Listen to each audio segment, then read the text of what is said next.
ಎಲ್ಲರೂ ಹುಚ್ಚರಾಗಿದ್ದಾರೆ. ಅವಳಿಗೆ 10,000 ಕೊಟ್ರು, ಇವನಿಗೆ 10,000 ಕೊಟ್ರು ಅಂತ ಸರ್ಕಾರಕ್ಕೆ ಹುಚ್ಚು ಹಿಡಿದಿದೆ. ಇವತ್ತು ಇವ್ನು ಹೇಳ್ತಾನೆ ಸರ್ಕಾರ ನನಗೆ 10,000 ಬೆಂಬಲ ಕೊಟ್ರೆ ನಾನು ವರ್ಷ ಪೂರ್ತಿ ಮನೆ ನಡೆಸ್ತೇನೆ ಅಂತ. 5 ದಿನಾನೂ ನಡ್ಸೋಕ್ಕಾಗಲ್ಲ. ನಿಮಗೆ ಹಣ ಸಿಕ್ಕಿತಾ? ನನಗೆ ಹೌದು, ನನಗೆ ಹಣ ಸಿಕ್ಕಿದೆ. ಇನ್ನು ನನಗೆ ಅದನ್ನು ತೆಗಿಯೋಕೆ ಆಗ್ತಾನೆ ಇಲ್ಲ. ನನಗೆ ಬ್ಯಾಂಕ್ನಿಂದ ಹಣ ತೆಗಿಯೋಕೆ ಆಗ್ತಾನೆ ಇಲ್ಲ. ಯಾಕೆ ತೆಗಿಯೋಕೆ ಆಗ್ತಿಲ್ಲ? ಇನ್ನು ಆಧಾರ್ ಕಾರ್ಡ್ಗೆ ಲಿಂಕ್ ಆಗಿಲ್ಲ ಅಥವಾ ಲಿಂಕ್ ಮಾಡಿಸಿದ್ರೆ ಬರುತ್ತಾ? ಹಾಗಿದ್ರೆ ಲಿಂಕ್ ಮಾಡಿಸಿದ್ರೆ ಬಂದು ಬಿಡುತ್ತೆ. ಹೌದು. ಹಾಗಿದ್ರೆ ನಿತೀಶ್ ಕುಮಾರ್ ಜಿ ಅವರಿಂದ 10,000 ರೂಪಾಯಿ ಸಿಕ್ಕರೆ ಅದರಿಂದ ನಿಮ್ಗೆ ಪ್ರಯೋಜನ ಆಗುತ್ತಾ? ಈಗ 10,000ದಲ್ಲಿ ಏನಾಗುತ್ತೆ? ಏನು ಇಲ್ಲ. 2 ಮೇಕೆ ಇಟ್ಕೊಂಡಿದ್ದೀನಿ, ಕಟ್ಟೆ ಮೇಲೆ ಕಟ್ಟ ಹಾಕಿದ್ದೀನಿ. ಅದರಿಂದ ಏನು ಪ್ರಯೋಜನ?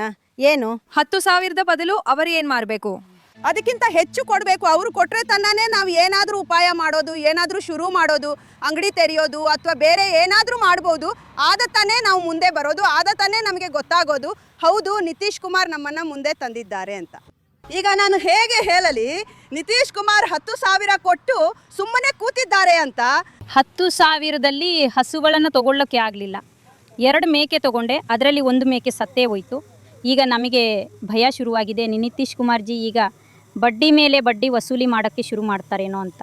10,000ದಲ್ಲಿ ಯಾವ ಬಿಸ್ನೆಸ್ ಆಗುತ್ತೆ? ಏನೇ ಆದರೂ 10,000ದಲ್ಲಿ ಯಾವ ಬಿಸ್ನೆಸ್ ಕೂಡ ಆಗಲ್ಲ. ನಿತೀಶ್ ಕುಮಾರ್ ಜಿ ಅವರು 10,000 ಕೊಟ್ಟು ಸುಮ್ಮನೆ ಜನರಿಗೆ ಕೊಟ್ಟಿದ್ದಾರೆ. ಇನ್ನೂ ಹೆಚ್ಚು ಏನಾದರೂ ಕೊಟ್ಟರೆ ತಾನೇ ನಾವು ಏನಾದರೂ ಬಿಸ್ನೆಸ್ ಮಾಡೋದು. ಮತ್ತು ಊರಲ್ಲಿ ಜನರು ಇದರಿಂದ ಖುಷಿಯಾಗಿದ್ದಾರಾ ಅಥವಾ ಖುಷಿ ಆಗಿಲ್ಲವ? ಏನಂತ ಇರ್ತಾರೆ ಮ್ಯಾಮ್, 10,000 ರೂಪಾಯಿ ನಮಗೆ ಸಿಕ್ಕಿದೆ ಅಂತ ಖುಷಿ ಇದೆ ಸರಿ, ಆದರೆ 10,000ದಲ್ಲಿ ಏನೂ ಆಗಲ್ಲ. ನಮಗೆ ಅದರಿಂದ ಪ್ರಯೋಜನ ಆಗ್ತಾ ಇಲ್ಲ. 10,000ದಲ್ಲಿ ಏನು ಮಾಡೋದು? ಯಾವ ಬಿಸ್ನೆಸ್ ನಾವು ಮಾಡೋದು? ಈ ಸ್ಕೀಮ್ ಇದೆಯಲ್ಲ, ಇದರಲ್ಲೂ ನಿಮ್ಗೆ ದುಡ್ಡು ಬಂದಿದ್ಯಾ? ಇನ್ನೂ 10,000 ಬಂದಿಲ್ಲ. ಹೌದಾ? ಮತ್ತು ಇಲ್ಲಿ ಊರಲ್ಲಿ ಜನರಿಗೆ ಬಂದಿದೆಯಾ? ಬೇರೆ ಜನರಿಗೆ ಬಂದಿದೆ, ನಮಗೆ ಇವ್ರಿಗೆಲ್ಲ ಬಂದಿಲ್ಲ. ಹೌದಾ? ಮತ್ತು ಒಂದ್ ವೇಳೆ ಅವರು ಎಲೆಕ್ಷನ್ ಗೆದ್ದಿದ್ರೆ ನಿಮ್ಗೆ ದುಡ್ಡು ಬರುತ್ತೆ ಅಂತ ನಿಮ್ಗೆ ಅನ್ಸುತ್ತಾ? ಬರುತ್ತೋ ಇಲ್ವೋ ಅಂತ ಏನು ಖಚಿತ ಇಲ್ಲ.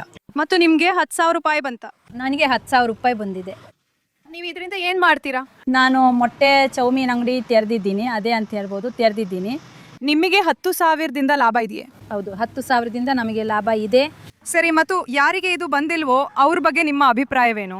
ಬರುದೇ ನಿಮಗೆ ಉರಿದಿ ಬಗ್ಗೆ ಅನಿಸುತ್ತದೆಯಾ? ನನಗೆ ಅನಿಸುತ್ತೆ ಈಗ ಎಲ್ಲೂ ಕಾಣ್ತಿಲ್ಲ. ಈಗ ಕೊಡ್ತೋ ಸರ್ಕಾರ ಕೊಡ್ಬೋದು, ಅದು ಸರ್ಕಾರದ ಮನಸ್ಸು ಅಲ್ವಾ, ಉಳಿದಂತೆ ಸರ್ಕಾರ ಕೊಡ್ತದೆ ಅಂತ ಅನಿಸ್ತಿದೆ. ನಿಮಗೆ ಯಾವಾಗ ಹಣ ಬಂತು? ಹಣ 10 ದಿನಗಳ ಹಿಂದೆ ಬಂತು. ಮತ್ತು ನೀವು ಆ ಹಣವನ್ನು ಎಲ್ಲಿ ಯೂಸ್ ಮಾಡುತ್ತೀರಿ? ನಾವು ಅಂಗಡಿಯಲ್ಲಿ ಯೂಸ್ ಮಾಡ್ತೀವಿ. ನಿಮ್ದು ಯಾವ ತರದ ಅಂಗಡಿ? ಕಿರಾಣಿ. ಸರಿ, ಮತ್ತು ನಿಮ್ಗೆ ಈ 10,000 ರೂಪಾಯಿಯಿಂದ ಲಾಭ ಇದೆಯೇ? ಹೌದು, ಲಾಭವಂತೂ ಇದೆ. ಅಂಗಡಿ ಮಾಡಿದ್ರೆ ಲಾಭ ಆಗುತ್ತಲ್ಲ. 10,000 ಇನ್ನೂ ನಮಗೆ ಸಿಕ್ಕಿಲ್ಲ ಅಲ್ವಾ? ನಮಗೆ ಬಾಡಾಪುತ್ತು ಸಿಕ್ಕಿದೆ, ಕಾಲೋನಿ ಸಿಕ್ಕಿಲ್ಲ. ನಿಮ್ಮ ಊರಿನಲ್ಲಿ ಸಿಗಲ್ ಶುರುವಾಗಿದೆಯೇ? ಹೌದು, ಎಲ್ಲರಿಗೂ ಸಿಕ್ಕಿದೆ. ಅವನಿಗೆ 10,000 ಬಾಕಿ ಇದೆ, ನಮಗಂತೂ ಎಲ್ಲರಿಗೂ ಸಿಕ್ಕಿದೆ. ನಿಮ್ಗೆ ಸಿಕ್ತಾ? ಹೌದು, ಸಿಕ್ಕಿತು. ಹಾಗಾದ್ರೆ ನೀವು ಮಾಡಿದ್ದೀರಾ? ಆ ಹಣದಿಂದ ನೀವೇನ್ ಮಾಡುತ್ತೀರಿ? 2 ಆಡುಗಳನ್ನು ತೆಗೆದುಕೊಂಡಿದ್ದೇನೆ. ನೀವು 2 ಆಡುಗಳನ್ನು ತೆಗೆದುಕೊಳ್ಳುತ್ತಿದ್ದೀರಿ, ಹಾಗಾದ್ರೆ ಅದರಿಂದ ನಿಮಗೆ ಲಾಭ ಇದೆಯಾ? ಈಗ ತೆಗೆದುಕೊಂಡಿರೋದ್ರಿಂದ ಇದರಲ್ಲಿ ಏನಾದರೂ ಲಾಭ ಆಗುತ್ತದೆ ಮ್ಯಾಮ್. ನೋಡಿ, ಇನ್ನೂ ಸಿಕ್ಕರೆ ಏನಾದರೂ ಬಿಸ್ನೆಸ್ ಮಾಡ್ತೀವಿ. ಹಾಗಾದ್ರೆ ನೀವು ಬಿಸ್ನೆಸ್ ಮಾಡಲು ಬಯಸುತ್ತೀರಾ? ಮಾಡ್ತೀವಲ್ವಾ ಮ್ಯಾಮ್? ಸಿಕ್ಕರೆ ಬಿಸ್ನೆಸ್ ಮಾಡೋದಿಲ್ವೇ? ಮನೆಯಲ್ಲೇ ಸುಮ್ಮನೆ ಕೂತಿರ್ತೀವಿ, ಏನಾದರೂ ಮಾಡ್ತೀವಲ್ವಾ? ಆಗ ತಾನೇ ತಿನ್ನೋದು, 5ನೇ ತಿನ್ನೋದು. 5 ಮಕ್ಕಳಿದ್ದಾರೆ, ಹಾಗೆ ಹಸಿದು ಇರುವುದಕ್ಕೆ ಆಗುತ್ತದೆಯೇ? ಏನಾದರೂ ಮಾಡಿದರೆ ತಾನೇ ತಿನ್ನಲು ಸಾಧ್ಯ. ಹಾಗಾದ್ರೆ ನೀವೇನ್ ಬಿಸ್ನೆಸ್ ಮಾಡುತ್ತೀರಿ? ಒಂದು ವೇಳೆ ನೀವು ಮಾಡಲು ಸಾಧ್ಯವಿದ್ದರೆ? ಈಗ ಮಹಿಳೆಯರಿಗಾಗಿ ಯಾವ ಬಿಸ್ನೆಸ್ ಸಿಗುತ್ತಿದೋ ಅದನ್ನೇ ತಾನೇ ಮಾಡ್ತೀವಿ. ಹಾಗಾದ್ರೆ ಮಹಿಳೆಯರಿಗೆ ಏನು ಅವಕಾಶಗಳಿರುತ್ತವೆ?